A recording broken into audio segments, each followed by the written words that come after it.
جوي إجا أنيو رجيرة تاني سنة أنيو إيداني أبليان كي يشير لايك كومنت ولا الرئيساني في أكبر مهاجرين تمشاش بنا فرد دايتشوي وران كينيا مرغانغالي مالي غلطومي مالي كوميتا كالي رانك أبنو يتشوي هجي إسا كاجايبة تتجير أفان في فيني تنجي أما مو سودان كي يقودان جرتو أوتو سياسة كي نيانكين ديفنه vacuumi siyaasa beete iddoo qullatte ta siyaasatana odoon tolfanne waraanne kun yoo finfinnee nu harka toohate turis kasaaraa guddoo beekadha because injifannoon waraana yoo siyaasaan dabaalamuu baatte ni kufti kanaafuu injifannoo siyaasallee yoo waraanaan dabaalamuu baatte ni kufti ta 2080 san oppositiidha arraa kanaa jechuudha gaafa san siyaasa malee waraana ni facaafne soga siyaasaan injifanne waraana dhabuu keenyaan ammoo injifannoo teenya saamamne abokara miti egaa warra dibaa godhuu baanne jechuudha amma ammoo waraanaan itti dhiyaachaa jira siyaasaan hin jiru kanaafuu ka sabni kun irraa wal mari'achuu qaba atik namni akkam taanajee akka ta'u wallaalu yoo mala walitti deddeebifanne waa buufachuu ni dandeenyaadha because injifannoo waraanaa kana siyaasa qaama siyaasa jaba nu barbaachisa akka waraana keenyaati ilmaan ayyaa sandura gaa odoo beekte kallattiidhaan gara topic amma kana keessatti senne waa'ee political vacuum kana raadoon haasofne gammachuu addaan qooddachuu qabnaa jechuudha hogganni keenya ka jaalannu hogganni beekte dhaloota qubeedhaa akkanumatti illee leenjisaa marroo kumsa dirribaadhaa jaalmarroodhaa kan ta'e kolonel gammachuu ayyaana baga nagaan nu baate jennaani abaaboo nu hara anaa dhufu na barreessaa fi welcome gara maatii kee oromoodhaa baga nu deebite jennaani baga nu baate baga beetee nagaa walitti dachaaneedha ilmaan ayyaa kolonel gammachuu ayyaana jechuun beekadhaa waan adda isa godhuu jira jechuudha hoggoloota keenya kaadabisummaa oromoo keessa jiranirra wanni isa kana adda godhaa keessa tokko nama beetee qaaman abiyyi beeku lamma magarsaa beeku nama waliin illee beetee akaadamii militarii tokko keessatti waliin leenji'ee bahee waliin turanii jechuudha warra maaragaan illee waliin dhiyaatan sadeenu walii gallaayu egaa namni kun otoo abaa'oo keessa namni bitame ajaa'iban qabne kolonel gammachuu ayyaanaati jechuudha nama hoggumee ka hidhamee bahe hidhaan isaatu ajaa'ibaati jechuudha because murannoon namicha kanaa moodeelaa jechuudha oromoo hafteefu warra beetee kotte duudaa keessatti hafe wanni maali mootummaa keessatti hafeef ta'u ka ala jiruuf ta'u namni silaa mootummaa pippitti makamuu qabu araarsoo biqilaati miti amma qajeelaa maddaa isaati miti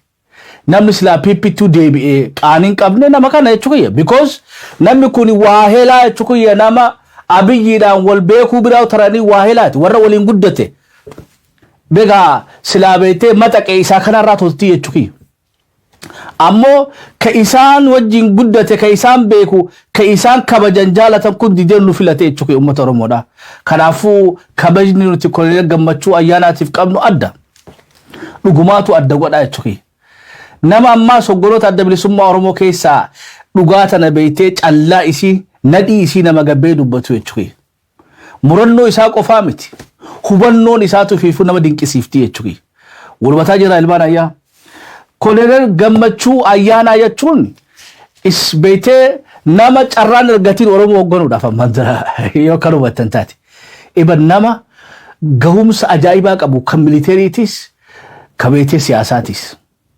nama bar haasoo daqiiqaa 5tiin rakkoo teenya taama 50 lafa kaayuu jechuudha adonno shabboon haasoo kam harkaa qabaan beeku meetu qorra hadadam fistanii maqaa dhootan kana marroo seenaa jaal marroo seenaa namni akkana barnootaa fi nagaa jaallatu takkaan agarreni nan guddise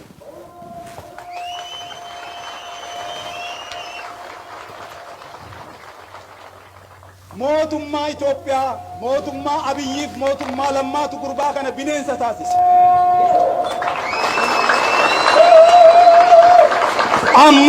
ammas araaramuu qabu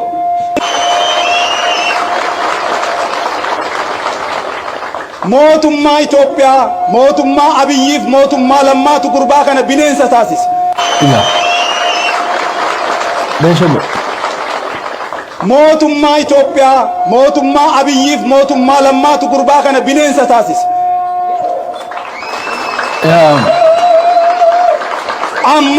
Ammas araaramuu qabu. Lola fixuun dandeenyetti seenani, lola kana fixuun danda'ani, biyya kana balleessu. Gurbaa kana waliinis warra kaan waliinis taa'anii mari'achuu qabu. Kuni filannoo dura dhumachuu qaba. Micaan kuni nama. Egaa haasawaan isaa dheeraadha jechuudha. Yeroo isaanii raasaamadhu. Kun gammachuu ayyaanaadhaa baga nuu baate jennaani qooda isaatiif illee galatoo biyyannaan aarsaa inni kafaleef. Nama beektee dura hidhame adda bilisummaa Oromoo irraa isa. Akkasitti naamantani nama adda bilisummaa Oromoodhaa akkuma biyya dhufeen namni dura mana hidhaa darbanis. Bee footoo isaa ka gaafa dura biyya galee san agarsiisi. Nama isaa balee furdaa beektee shabaaba ture nama jiddu galeessa namaa ture jechuudha. Gurbaan kun yoggaa akkana ta'ee dhufeeti amma tokko booda ammoo beektee kan dhume kana gabbe.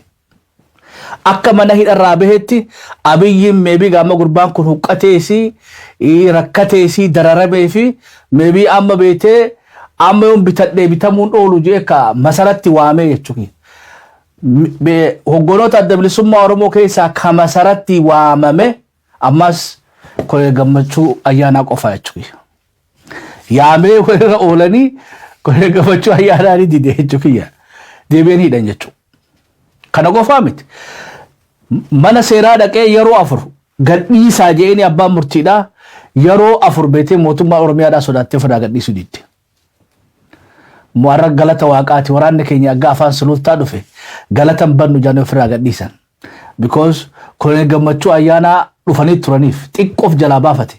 Ammaan dura sandaafaa dhufanii mana hidhaa haga tokko cabsanii ijoollee baasanii turanii xiqqoof jalaa baafatee deebisanii jechuudha.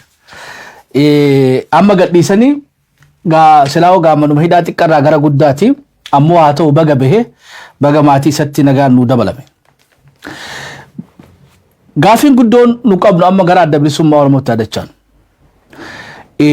Kora Juulaay 20 takkarraa jalqabee 20 takkaaf 22tti karoorfatee jira adda bilisummaa Oromoodhaa kora godhachuudhaaf. Akkuma kora beektee kaafaa dura kora sabaa gaggeeffannee yaada isaanii galtee ta'u guduunfinee kanneenee fi kaafaanis beektee dhaaba caasaa isaa guuttatee jabaatee as bahetti mooraa qabsoo Oromoodhaa bikki siyaasaa taqullatte tana atiin abaa'oo jabaatu nu barbaachisan fakkaate waan dogoggoruu barbaade. Political vacuum qabsoo Oromoo keessa jirtu. It's very dangerous in sanii jaabaree kan hubattan taate. Qaamni siyaasaa jabaan nu barbaachisa. Kaafaa cinatti. Kanaafuu abaa'oo jabaatee nu barbaachisaadha jaranii kan hubattan taate. Marroon galmaan ga'u jira. Warri siyaasaa immoo adoonoo warri siyaasaa dubbachuun isaan dhibu jirti jechuudha falmachuu dhiisa. Noobataa jirta bokkama. Dubbachuun itti ulfaatte jechuudha amma. Kanaafuu gaa akkanatti itti fufuu hin dandeenyu. Political vacuum kana guutamuu qabaadha abbaa fadheenoo haa guutamu. Abaa'oo fi kaafaa'oon seriously waan kana fudhachuu qabdan. Ta kaafaa'oodha waan already koratti godhannee irraa dubbannee jirruuf ara irra deebi'uun nu barbaachiftu. Because fadhiin teenya ololaa miti. Fadhiin teenya ammoo dhaaba gengilfannee nu hafe hambaa qabsoo teenya abaa'oo fi kaafaa'oodha nuti isaan lamaan akka adda filannu hin qabnudha. Ololaa miti kaayyoon shabboo miidiyaadhaa. Kaayyoon shabboo miidiyaadhaa maali? Kaafaa'oon jabaattee as ba'u. Abaa'oon jabaattee as baatee waraana keenya ka jabaate kana cinaa dhaabbatanii qabsoo Oromoo ceesisu. Wanni nu haftee waan sadeen kanaa jechuudha. Kanaafuu ka gaqqabnuu fi ka ol qabnu qabnu. Wanni jechaa jiru isan hundinuu nu ol godhaa jabaadhaa saba kana ceesisaadha. Hagasuma nu beeka. Gaa nama tokko dhaaba tokko paartii tokko gonaa tokko jabeessuudhaaf ammoo bikka irraa irratti san tuttuqanii irraa dubbachuun illee ni barbaachisaa jechuudha. Gaa hoggaa akkasitti dubbanne nu harka sensitive hin ta'ina. Wooma tokko dhiibaa jira, wooma tokko waliin hojjetaa jira. Ammoo paartii tokko faarsuudhaan kan guddisuu dandeessu. Hoggaa tolche galatoonfadhu, hoggaa hanqate guutiif, hoggaa dadhabe jabeessiin, hoggaa kufe kaasiin. Yoo facee walitti qabiin. Walbanne mokkam qeequunis qaama qabsoorraa tokko. Akkasi garaa walii haa badannu imaan ayyaa. Maaliif alagaa yoo isaan irraa dubbatte hayyamu jechuudha. Kottee duudaan tagaaruun namni Oromoon tahin kaafaa kana irraa dubbatu hin barbaadu because it's not their business. Abaa irraa illee akka dubbatan hin barbaadu jechuudha. It's not their business. For that matter PP Oromoo irraa illee akka alagaan irraa haasoftuu hin barbaadu jechuudha. Maqaa dhaawanii Shimallis Abdiisaa Adaanech Abeebee Taakkala Uumaa jaanii no. Garaagarummaa siyaasaa fedha isaan hojii haa qabaadhu. Anumaa qeeqees malee isaan irraan tarkaanfatanii isaan qeequu hin danda'anidha. Aangoon Abiyyi Ahmad irra taa'aa jiru kuni dhiiga qeeroo fi qarree Oromoodhaatiin dhufte waan keenyaan saamamne. Ni deebifanna malee aangoo Abiyyi nu saame kottee duudaan dhufte akka saamtu na yemnu jechuudha. Kalallee beekuu qabdi kottee duudaan. Any minute haala fadheettu haal duree fadhe keessattu Abiyyi kottee duudaa beekte Abiyyi walitti filannu jechuudha. Abiyyiin amaanaa teenya nyaate. Amaanaa teenya ammoo akka kottee duudaan nyaattu hin barbaannu jechuudha Abiyyiirra no. Kanaafuu qabsoon teenya delicate matter. Oduma nuti walitti qabsaawaa jirruuti isaan qabsoo biraa qoraa ciiseenuu barbaadanii jechuudha. Nuufi lola gawwaadhaan nurra gaggeessitu jirti Kongoon. Lola hin barbaachifne jechuudha. Dhugaa Rabbi ibsuudhaaf. Lola hin barbaachifne Oromoo fi Abaa irratti labsanii jiranii jechuudha waraana bilisummaa Oromoo irratti. Qeeroo fi qarree Oromoo irratti. Nuuf isaan waliin gannaqaniiti isaan ammoo nu duubaa seenuu barbaadan no. Kanaafuu fonqolcha mootummaa sanillee fashalsiiftee oppiidoon irra aanuu isiitiif haa galatoomtu. Jabaadhu haga nu dhufnu jechuudha. Ammoo kursiin san teenyaa beeki. Yoo walii galle walii qoonnaa jechuudha. Yoo waliin galle haa irraa galtan. Gaafa dhiirti dhufte irraa galtan jechuudha. Eessa gallaa sangaanaa uummata Oromootu murteessaa jechuudha. Uummanni Oromoo manatti isan galchuu qaallittiitti isan galchuu san harka gaambeedhaatiif shabboo miidiyaadhaan jirtu. Walii gallaayyuu Kongo yoo of bartan ammoo isanis teenyaa beekadha. Nuti lolli qaama Oromoo kamuu wajjin dabsanii jiru. Waraanni keenya wanni ni gaggeessaa jiru waraana beetee rooroo firaa ittisaa jirra jechuudha. Duulli keenya duula ittisaati malee weerarri namni irraa fudhannee jiru. Beenishaangulitti duulaan jiru, Kottee Duudatti duulaan jiru, Foddaan Maatar Abiyyittuu duulaan jiru. Kan nuti duulaa jiru ammoo Abiyyiidha. Egaa dhugaan tunis haa beekamtu jechuudha. Firaa fi alagaadhaan. Walumataa jirra bokkam ilmaan ayyaa Abaawwaatti yaadachaan. Abaawwaatti hoggaa dachaane waraana keenya ammaaf akkasuma naadisaa because waraana keenya mirgaan galiin fixannee bara. Wudoo I have no comment for them. Qeeqni ani amma waraana bilisummaa Oromoo irraa son qabu. Because waan eegamee ol hojjetaa jiranii mataan loo qabachiisaa jiranii galatoomaa malee ammaan ajandaa godhee waraanni bilisummaa Oromoo akkana ta'uu qabaa fi akkas ta'uu qabaa tahee waan agarsiiseef waan beeytee isaatiin irraa son qabu. Isanillee marii teenyaaf nawfolcha waraana bilisummaa Oromoodhaa akkasuma nu dhiisaa haa bulfannu guyyaa of dandeessa kophattuu irraa haasofne malee qaama siyaasaa wajjin keenya isa irraa haasoo waraana keenya xiqqeessuu naf fakkaatti. Maaliif qaamni siyaasaadhaa bikkan jiran ka waraanni keenya achi jira bara. Warri siyaasaa ganaa fuffunaannee waliif fiduu barbaannaa jechuudha. Hubataa jirtanii? Hayyee ilmaan ayyaa galatooma. Addi bilisummaa Oromoodhaa waraana keenyaan galatooma jennaan.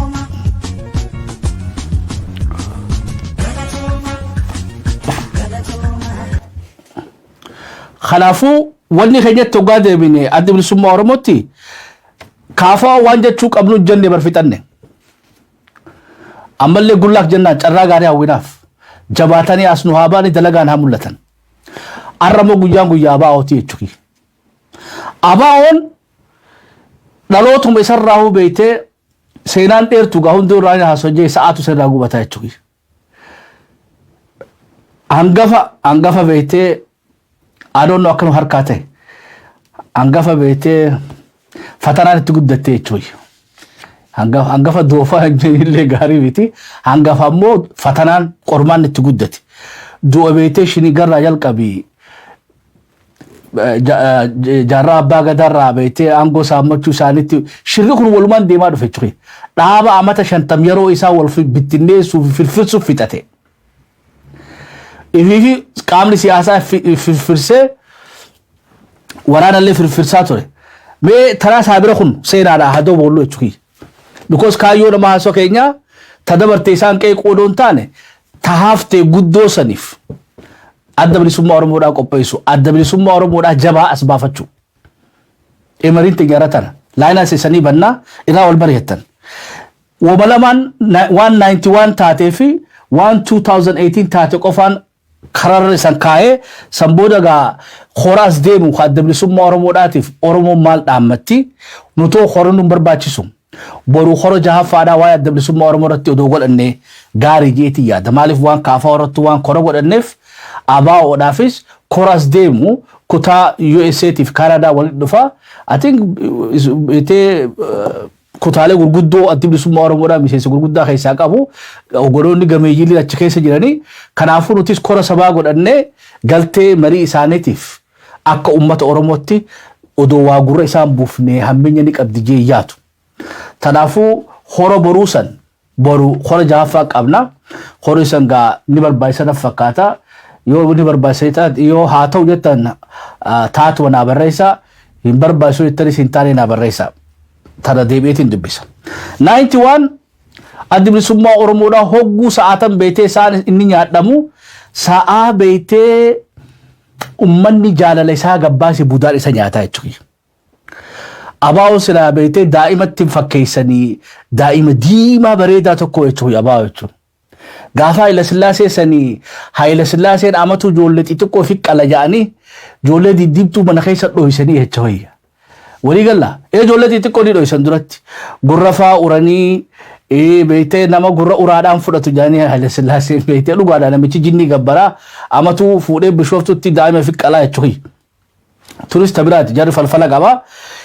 ABO jechuunis beetee sila dhaabni Oromoo sila ABO dhohifachuu qabdiyu. Ammoo amalli fokkotaan ABO fi Oromoon qabdu keessaa tokko maali? Gurbaa diimaa bareedaa kana mucaa xiqqaa bareedaa kana isumaa kichuu gabbaafna jechuudha. ABO shubbifne budaan nyaate. Amatan turu beekan. Amatan turu. 91is dhufee amata kodoon taane waraana harkaa bittinneessanii hoggala isaa irraa hidhanii ijoollee fixanii haalis dheessee biyyarraa bahe jechuudha. Ifidoo wal nu dogoggorrellee akkasatti haa jiraattu ammoo faaktii takka lafaa keenyu jechuudha. Impaarittiin Itoophiyaadhaa ummata miiliyoon 70 akkana ka'ee ABO jooguu harkan that terrorize them jechuudha. Faaktii isanis beekuu qabnaan. Awwish sila akka kiyyatti sila ummanni Oromoodhaatis dhohifachuu danda'ee jaalala ABO qabu ABO illeen jaalala Oromoodhaaf qabu dhohifatee dalagumu qofa seene. Bara amma wanni beetee marroo godhu jiru tanaa bara. Do you guys notice that? But maali fi qabsoon tanya sulultaa geessoo kana jettu taate because warri beetee waraana bilisummaa Oromoo jaalatu dirree rabbee dhiichisaan jiru.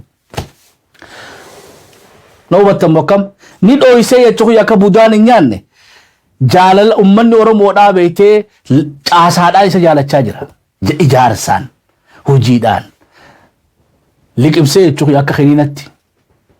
Namnummaan iccitii isaa beekuu hin jiru. Barammoo qotee bulaa garafaniiti qotee bulaa nuti boodeem shanee isa beeynaa biyyanii sharwa sanuun beeynu nuti feenu. Akka dursanii jechuudha ABO hojii wallisee akka dursanii kufuu fi fajjeessuu fi dhammuun hin jirtu. Abshaalummaa ajaa'ibaati waraana bilisummaa Oromoodhaa gabbaase. Ammoo dhaabni keenya 91 wayyaaleen ummata Oromoodhaa agartee qabeettee dhaaba kanaa maraate. Hajuu kana garraan itti irra gattee jechuudha. Gaafa san wanni isiin goote maali? Waraana isii irraa hidhu, oggoloota isii irraa hidhu, miseensota irraa hidhu, sabooda ABO'umaa biyyarraa baasu. Biyyarraa baasu. Haa biyyarraa bahu malee ABO'n 91 fi bakka tarka gaarii naa hubadha. ABO'n 91 fi ABO'n irraa ABO 91 tu irra jaba. Because caasaan isaa ta biyya alaatis dubbee godhate jechuudha. Biyya keessa dhawamnaan biyya alaa dubbee godhate. Biyya ollaa qubate. Walii galama akkam hagaa biyya keessa irraa fagaatu malee akka organizationatti ammoo function godhee jira. Hawaasa biyya keessa galee sossoosuu dadhabu malee because waan biyya irraa ari'anii jiraniif. Walii galaayyoo arroo maal ta'ee ABO kanaan jettan taate bargaa Shaarukhaan gummatti addaan nu hiika jechuudha. You have to understand this. Ta duraa maal godhe? Dhufee oduu amatan guutin waraana bilisummaa Oromootiif isa adda baase. Dhugaan akkasii akkanii miti. Eba waraanuma isaa kanaaw haagaluu goosisee bara. Aliin ajajuu goosise. I wish they never took that. Sila 91 miti 2018 about DC demi. Kun hawwi gamme dati jechuudha. Hawwi shabbo bidiyaati. Sila abiyyin biilara kufana sanino. Oromo sila gati karatun kafalu. Sila abawan an warana kiyyan addambahu waligalteen keenya waraana kiyya wajjiniin kabajaadhaan dhufe filannoo haqa qabeessa goone yoo moohinaaf kannita yoo sammootaan isanii fudhatan filannoo kaaniin eeggadhaa ibargaa silaa dide waraana kiyyaan addambahu jee dide ibar khasaaraamtu irra guddoon irrumaa dandamannaa jechuudha. Isaanuu silaa hidhaa'uun seenanii waa gaafa sanitti Oromoon ilkee qabdiif hin jee. Maal godhan duba dura waraana isaatiin addamuran. So waraana abbootii gadaatiif Oromoof hin kanne jee waraanni achi bahe. Amma waraanni achi bahuun san keessatti waraanni keenya irraa fayyadame qabsoon keenya irraa fayyadamte malee hin kasaare. Because abaa'oon keessi isaa burraa burreedha jechuudha. Eegasuma gaa tokko tokkoon keessaa yaa xaliilaa dhufan malee adda bahuu isaanii sanii waraana fayyade haa siyaasaa keenya miidhu. Walii gallaayu. Amma as deebi'anii xiqqoo turanii ammas waajjiroota isaatti cufanii jechuudha. Yoggaa ganda hundara deemanii uummanni ammas kun miiliyoon meeqaan ka'ee hojii haa wo carraa qabna yoo abaa'oon as keessa seene carraa hin qabnu akkama goon aboo hidha guura jara hundaa'u. So maal godhan waraanaan adda baasan amma immoo uummata Oromootiin adda baasan.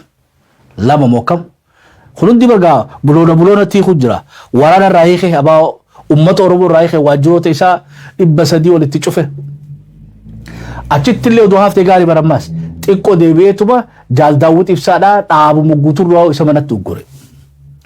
Hogganaa fi caasaa abaa'oodhaa adda baase ammas buloona hiikee oduma inni lubbuun jirutti namni hiltanitti walitti dhufee tegaan haasoo biraa keessaa seenanii jechuudha. Hora sabaa gaggeeffachuudhaaf maare ni yaadattanii wanni san. Waan inni irra kaa'u jiru moo dhugumaatu tana. Odoo inni lubbuun jiru waajjira gullalleedha akka seenne goone jechuudha. Waajjiruma isaatu seenuu dhokkanii qaamni biraa dhufee seenee booda eegasu hoggaa seenee uummatarraa muran abaa'oo waraanarraa muran dura eegas uummatarraa muran samboodoo deebi'anii hogganootu kanaa adda muran.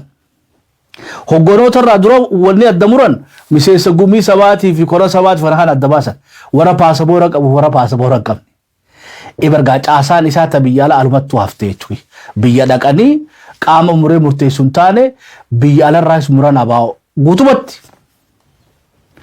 Noobattu kam uummatarraa waraanarraa muran uummatarraa muran miseensarraa muranii hogganarraa muranii hawaasa biyya alarraas muran. Deebii dippiloomaasii addunyaarraas muran because hogganaan hidhame dippiloomaasii akkam hojjetta qaama kamtu si ajaja. Bar konfiishinummaan biyya alaa kana keessa jiru na ajabdanii jechuudha.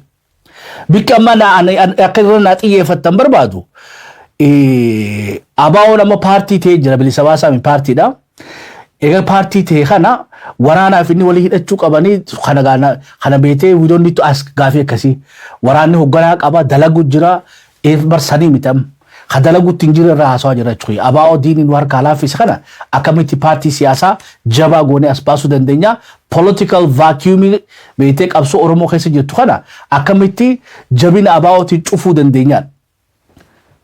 There is a huge political vacuum waiting to be filled jennee egaa akkamitti dirree nurraa qullatte tana dirree siyaasaadha abaa'oo jabaateen guuttachuu dandeenyaadha mariin ta'e.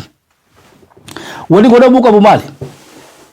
Tokkoffaa arra dhugaadhaa galata waaqaa Jaal Daawwit Ibsaatis guututti illee hidharraa ba'uu baatan illee arra fiizikilii mana hidhaa keessa hin jiranii haa xiqqaattu haa guddattu moobilitii xiqqishoo takka illee taatu ni qaban. Amma dubbiin Jaal Daawwit Ibsaa bira illee hin jirtu. Caasaan teenya caasaan beetee adda bilisummaa Oromoota biyya alaa riyaalitii ammaa kana irratti hundooftee haareetti riifoormiif godhuu qabdi. Abaa'oo haareewuu barbaannaa jechuudha haaroomsa. Riifoormiif godhuu qaba.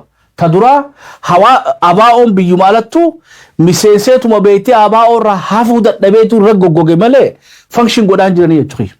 Hogganoonni keenya gaa hogganoonni beetee adda bilisummaa Oromoodhaa kan biyya alaa jirtan wanni barbaachisu maali? Dhaloota haaraaf xiqqishoo karaa gadhiisu. Bara aangoo irraa bu'aa isanii jechaan jiru. Aangoo irraa bu'uu odoon ta'e aangoo batee isan qabadhaa ammoo qaamni hawaasa wajjin dalaguuf dhaloota haaree ni qaba addi bilisummaa Oromoodhaati. Toronto fudhattu, Vancouver, Minnesota fudhattu, Melbourne, Frankfurt jettu, London jettu, Paris jettu dhaloonni haareen qeeroof qarreen hawaasaa fi adda bilisummaa Oromoo kana jidduu akka irriqicha ta'u qeeroo fi qarreedhaaf aangoo gadhiisa. Aangoo xixiqqoo gadi. Ibara some kind of adjustment haa jiraattu jechuudha. Kun yaaduma beekadha. Isa illee bilbilaatii mee gorsa adda bilisummaa Oromoodha. Waliin dhufeenu maali?